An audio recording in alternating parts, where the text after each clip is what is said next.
Guys, it's Paige. Welcome back to my channel. If you're new here, welcome. I'm an American who is currently living in London. I've been here for about a year and wow, today makes a year and 4 months since I've been living in London. And though a year and some change is not that long, I think I've been here just long enough to make this video. Even though I'm pretty sure there are already some people who have started typing there, "We'll go back to America then" comments. I just want to give a disclaimer that this is all in good fun. I love London. It has always been my dream city to live in. I'm happy to be here. I've been happy since day one. So please do not take it too seriously. Obviously, these things do not annoy me enough to leave because I'm still here. I still love London, so relax. But now that we've gotten that out of the way, let's get straight into it.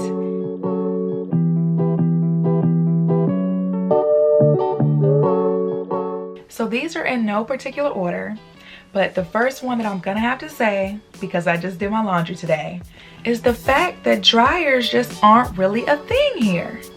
So when I first moved to London, I actually lived on campus in the postgraduate residence hall at my university, and I did have access to washers and dryers there. So I honestly had no clue that this was even a thing until I started searching for an actual flat here in London. If you've been watching my vlogs for a while, then you know that I viewed 14 flats before I finally found the perfect one. The one thing that pretty much all of the flats did have in common though was that they did not have a dryer.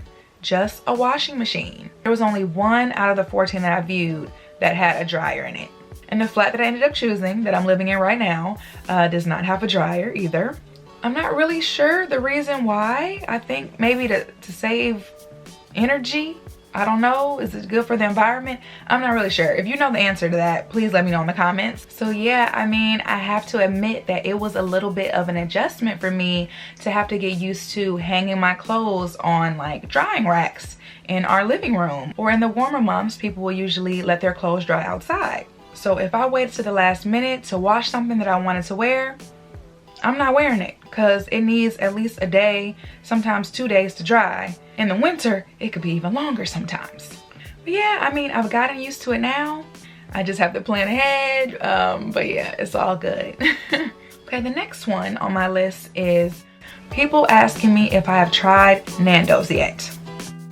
Now this is a question that I got so frequently when I first moved here, but I definitely have to include it because someone just asked me in my YouTube comments yesterday if I had tried Nando's. I am going to make an official statement on behalf of Nando's, okay? You guys ready? We have Nando's in the United States of America. We have Nando's. I had actually already tried Nando's where I'm from in Chicago before I ever had Nando's here in London. I think a lot of people here just think that it is a UK thing, but it's not. I'm not really sure how many years we've had Nando's, but it's been a while. I find it to taste exactly the same in both countries, equally delicious. So yes, I've tried Nando's. I love Nando's. I've loved Nando's for many years. Please stop asking me. Now this one, if I was actually putting them in order, this would be number one. This would definitely be number one. Now this is a newer annoyance of mine, but it's a big one. I was awakened at 5 o'clock in the morning a few weeks ago by the sound of what I thought was a woman screaming for help. Someone in like the worst pain of their lives. I didn't know what was going on out there. I didn't know if I should sit up and call the police. I didn't know what to do. But it was like the scariest scream that I've ever heard in my life. Like, I'm so serious. So I got on my phone and I Googled. I just wanted to be sure before I started alerting the authorities that it couldn't be something else. So I Googled loud screaming noises in the middle of the night in London. And this is what came up.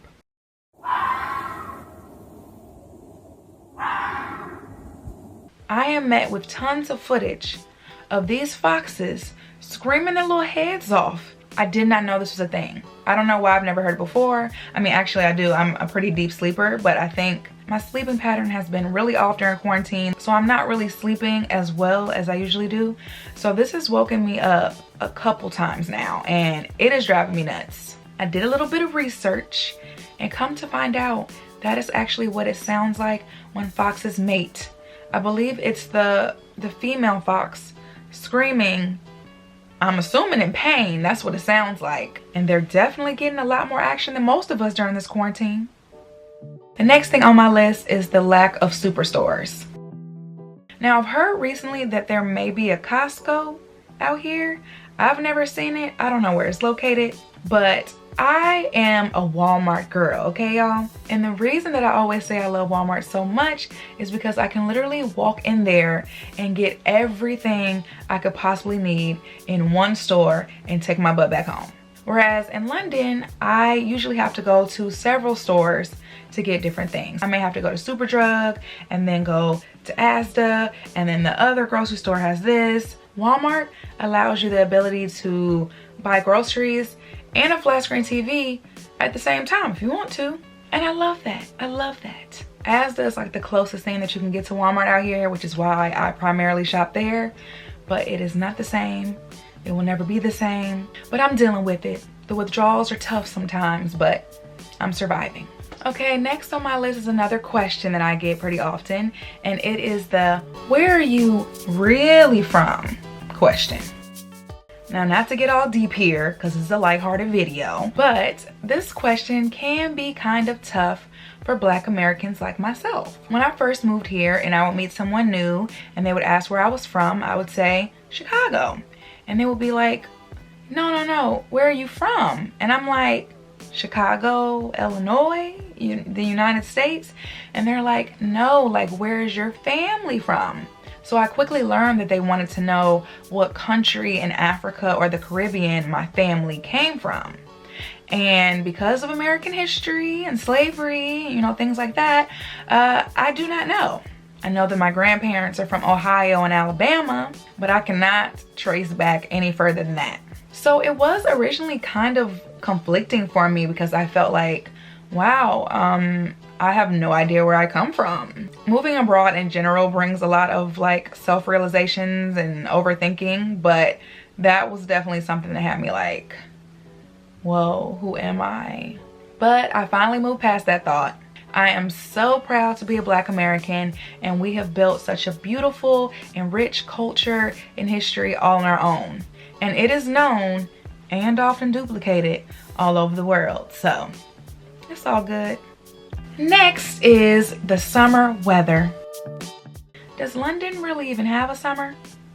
Let's be honest. Now, to be fair, I have only spent one summer here officially, but I can only remember there being one really hot day. Just one. It just never really got that hot to me. And that's like a very important aspect of summer. So I had to look it up, and apparently in Chicago, the average temperature in July is about 82 degrees. I think it's even higher than that, honestly. But here in London, the average temperature in July is 74, which is really not that hot. But in Chicago, we have such extreme winters that we look forward to the summer as our time to like thaw out.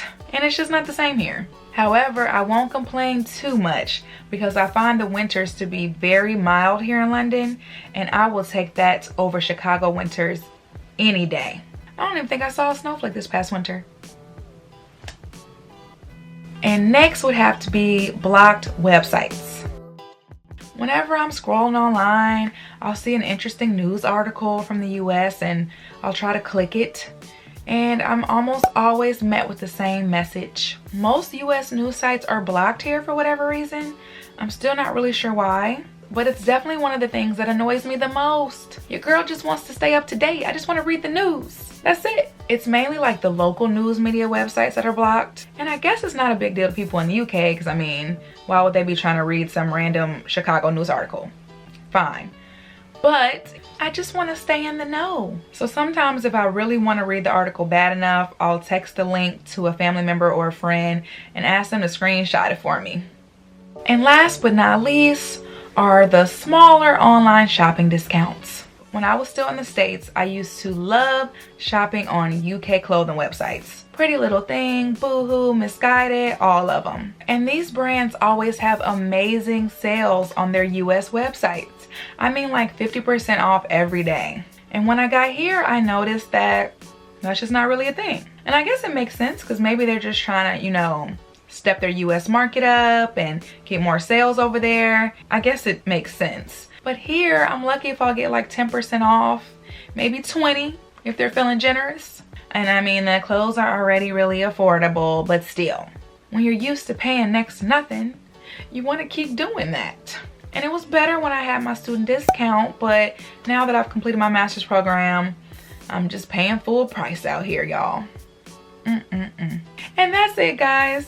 Like I said, these are all just like silly little things that annoy me about living in London. At the end of the day, with all of that aside, I love being here so much. And it's definitely worth having to deal with a few annoying things here and there. I hope that you all enjoyed this video. If you did, don't forget to give me a thumbs up, hit that subscribe button, and I'll see you guys in the next one. Bye!